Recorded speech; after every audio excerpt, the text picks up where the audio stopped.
En Italia siguen las reuniones del G7. Hoy los ministros de Relaciones Exteriores del grupo de países occidentales debaten de qué manera responder al ataque de Irán a Israel y abogan para nuevas sanciones contra Teherán. El apoyo a Ucrania también está en el centro de la agenda. Los líderes de los 27 países de la Unión Europea discuten este jueves en Bruselas la situación económica del bloque que lleva más de un año sumida en un estancamiento detrás de China y Estados Unidos. Un retraso que se siente también en temas estratégicos como la innovación o la inteligencia artificial. Ya se acercan las elecciones presidenciales de Panamá del próximo 5 de mayo y este miércoles se realizó el último debate presidencial en ausencia del candidato favorito en las encuestas, José Raúl Mulino.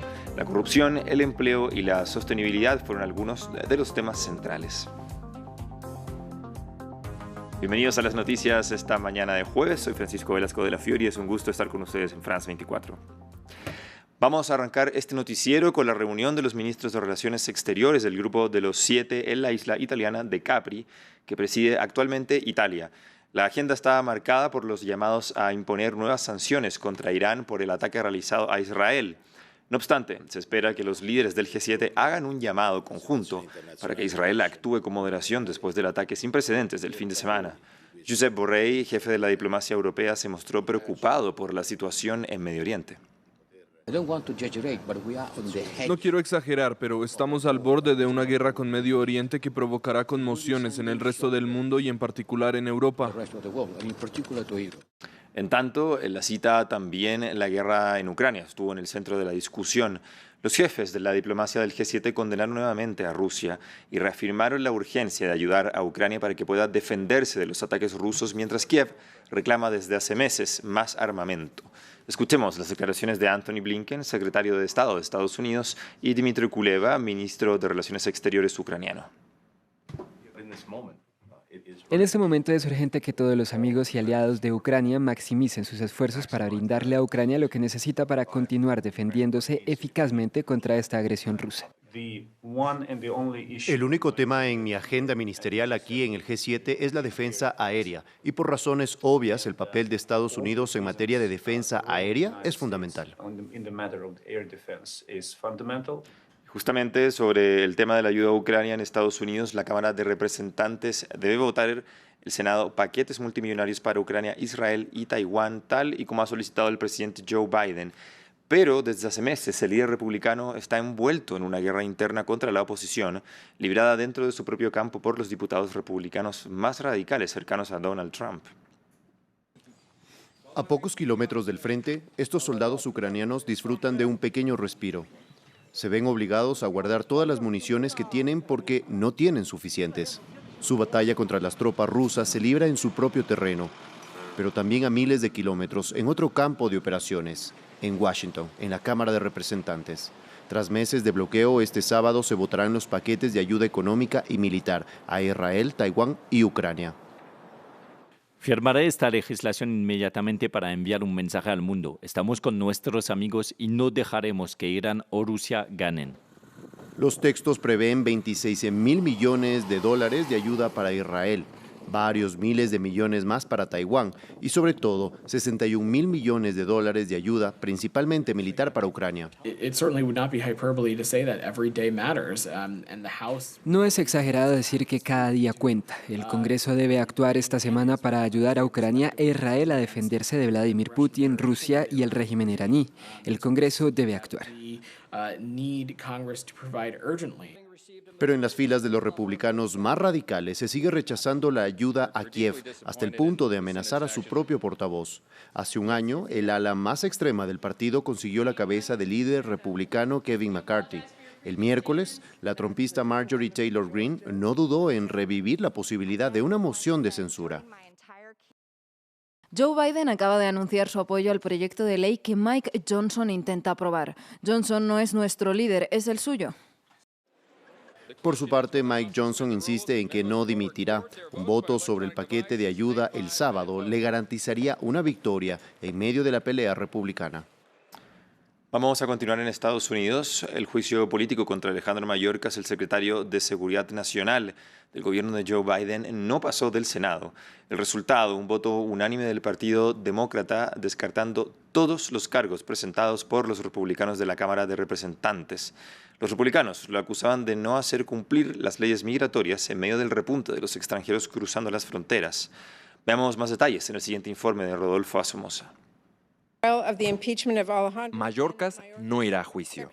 The yeas are 51, the nays are 49. The motion is to agree to. The Senate, sitting as the court of impeachment, stands adjourned sine die. El Senado de Estados Unidos descartó todos los cargos contra el secretario de Seguridad Nacional del gobierno de Joe Biden. La mayoría demócrata del Senado desestimó los 2 artículos que acusaban a Mayorkas de incumplir las leyes migratorias de Estados Unidos, causando el rechazo en el lado conservador. No importa si nuestros amigos de la Cámara pensaron que debía ser acusado o no. Él había sido acusado y al hacer lo que acabamos de hacer, hemos ignorado las instrucciones de la Cámara de Representantes de ejercer un juicio. Hoy no es un día de orgullo en la historia del Senado. Mayorkas, que ha fungido como la principal autoridad migratoria bajo el gobierno de Joe Biden, fue acusado por republicanos de hacer declaraciones falsas ante el Congreso y obstruir la supervisión de las políticas migratorias. Ambos cargos fueron rechazados por la autoridad fronteriza. Los demócratas han acusado a su contraparte de usar el juicio para llamar atención sobre la cuestión migratoria, un tema crucial en las elecciones de este año y un punto álgido para el gobierno de Biden. Sentimos firmemente que teníamos que sentar un precedente. La destitución nunca puede ser usada para resolver desacuerdos políticos. Si observan la historia, ninguna se ha dado por un desacuerdo, y si hubiéramos permitido que sucediera, marcaría un precedente desastroso para el Congreso. La división entre ambos partidos demuestra la creciente polarización sobre el tema, en un año electoral en el que la migración es uno de los temas bases del debate. Vamos ahora a Bruselas, donde se realiza la cumbre de la Unión Europea. Los 27 líderes del bloque se reúnen para abordar la crisis económica que aqueja al viejo continente hace más de un año, siendo superada por China y Estados Unidos. Los dirigentes están discutiendo alternativas para que el bloque recupere el terreno perdido en materia económica, siendo una de las principales preocupaciones la transición digital hacia energías más limpias o la innovación. Escuchemos las declaraciones de Charles Michel, presidente del Consejo Europeo.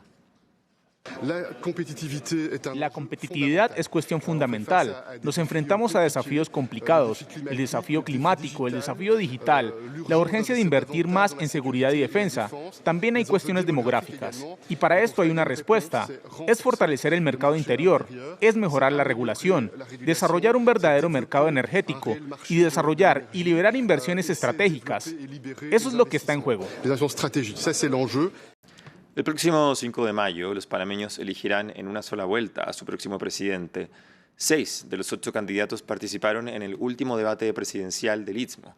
El favorito de las encuestas y heredero político de Ricardo Martinelli, imputado por blanqueo de capitales, no participó. Tampoco lo hizo el actual vicepresidente y el candidato del PRD y de Molirena, José Gabriel Carrizo. La corrupción, el empleo y la sostenibilidad fueron algunos de los temas centrales del debate. El informe es de Samuel Salgado. Decidió no asistir a ese debate. 2 atriles vacíos en el tercer y último debate. Carrizo, que tampoco asistió al debate por voluntad propia. José Raúl Mulino, candidato sustituto del expresidente inhabilitado Ricardo Martinelli, y el oficialista y actual vicepresidente José Gabriel Carrizo no asistieron al encuentro.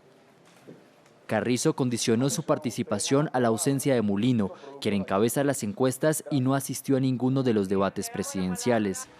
El oficialista Carrizo fue criticado por la candidata conservadora Zulay Rodríguez. Carrizo, cobarde que no vino hoy. La corrupción y la crisis de institucionalidad fue el eje más crítico del debate. Maribel Gordón, candidata independiente y de izquierdas, se jactó de no haber pertenecido a ningún gobierno para justificar su programa de lucha contra la corrupción. Pueblo panameño, tú lo has visto, ellos se hacen responsables de la delincuencia, del estado delincuencial. Cada uno enumera la lista de corrupción del otro. Por su parte, el candidato Martín Torrijos, expresidente e hijo del dictador que negoció con Estados Unidos la cesión del Canal de Panamá, apuntó al sector eléctrico y a la Asamblea Nacional como los principales culpables de la corrupción. El empleo en un país próspero pero desigual, con una pobreza del 12,9% en 2023, también se debatió, así como el precario acceso al agua y la sostenibilidad luego de multitudinarias marchas en noviembre contra la explotación minera. Cerramos este bloque de noticias. Continúen en France 24, ya regresamos.